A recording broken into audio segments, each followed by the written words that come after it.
j'ai fini par comprendre qu'au sein de la gente masculine, il existait deux types d'hommes. Non pas 3, non pas 10, mais bel et bien 2. Avec d'un côté, les hommes qui condamnent et combattent le féminisme, et de l'autre, les hommes qui condamnent et combattent leur propre médiocrité. Le premier groupe est qualifié de masculiniste et qui voit dans le féminisme l'origine de tous leurs malheurs personnels. Pour eux, forcément, la femme doit les accepter tels qu'ils sont. Et si ce n'est pas le cas, c'est de la faute d'une idéologie féministe. En fait, le féminisme a retourné le cerveau des femmes pour leur faire croire que être dépendante ou avoir besoin d'un homme, c'est être faible. Bon. Et de l'autre, et j'espère que tu fais partie de ce groupe, et si ce n'est pas le cas, je t'invite à en faire partie, eh bien, la catégorie des hommes qui savent que dans la vie, il faut savoir se remettre en question. Il faut savoir être pragmatique. Et en l'occurrence, être pragmatique au XXIe siècle, c'est comprendre que la femme n'a plus besoin de l'homme uniquement pour son portefeuille. C'est ce qu'on appelle l'indépendance économique. Les femmes, aujourd'hui, sont libres d'être avec qui elles veulent et pas être contraintes d'être avec un homme par misère, pour fuir la misère. Alors, je parle évidemment spécialement de l'Europe. Voilà pourquoi, si tu veux faire partie des hommes à qui les femmes sourient et non pas à qui elles font des grimaces et elles tournent le dos, je te donne quelques conseils. Tu verras, ce ne sont pas des conseils extraordinaires. Ils sont presque frappés au coin du bon sens. Première recommandation, inscris-toi à la salle de sport. Les femmes aiment les hommes qui ont un beau corps. Deuxième recommandation, troque ton jean, t-shirt contre un costume. Les femmes aiment les hommes qui ont une belle apparence, qui sont élégants. Troisième recommandation, remplis-toi de culture générale afin d'avoir de la conversation.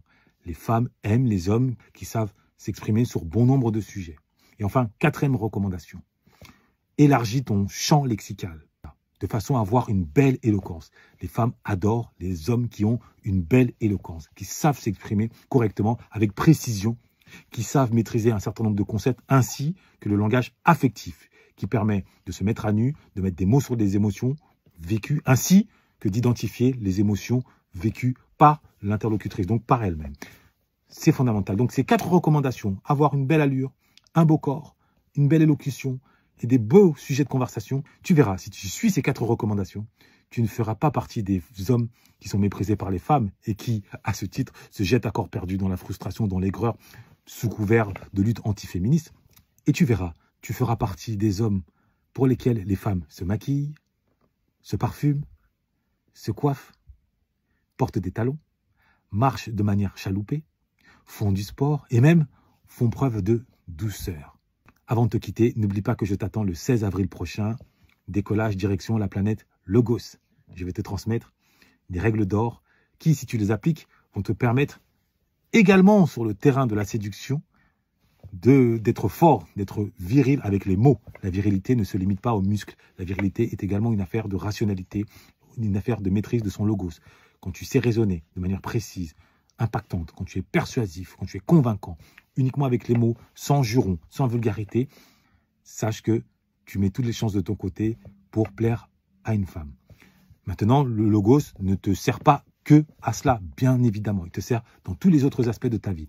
Raison pour laquelle tu as tout intérêt à venir prendre ta place en sachant qu'il n'en reste pas beaucoup et qu'elles sont limitées par souci de pédagogie.